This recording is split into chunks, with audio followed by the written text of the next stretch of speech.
Supreme court ने कहा है कि कानून में जमानत कबल अज़ गिरफ्तारी का कोई तस्वुर नहीं।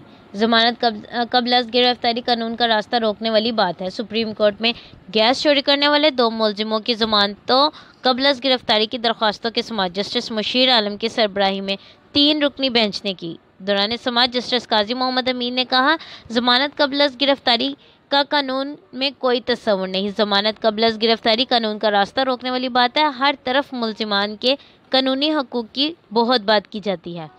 मुतासरा फ़रीक और रियासत के कानूनी हकूक़ भी मुलजिम के बराबर होते हैं। अदालत ने रियासत समेत तमाम फ़रीक़ैन के कानूनी हकूक़ को मद्देनज़र रखना होता है।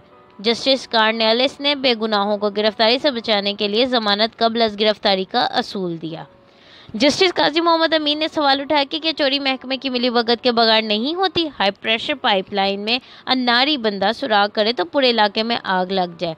सरकारी वकील ने मौक़िफ़ अपनाया कि मुलजिमों पर लाहौर में आइस फैक्ट्री के लिए गैस चोरी का इल्ज़ाम है। सुप्रीम कोर्ट के फैसले से वो सियासतदान मुतासिर होते हैं जो नैब का नोटिस मिलते ही भागे भागे हाई कोर्ट्स पहुँच जाते हैं। ऐसे लोगों में शाहिद खाकान अब्बासी, अकरम दरानी और एहसन इकबाल जैसे लोग शामिल हैं।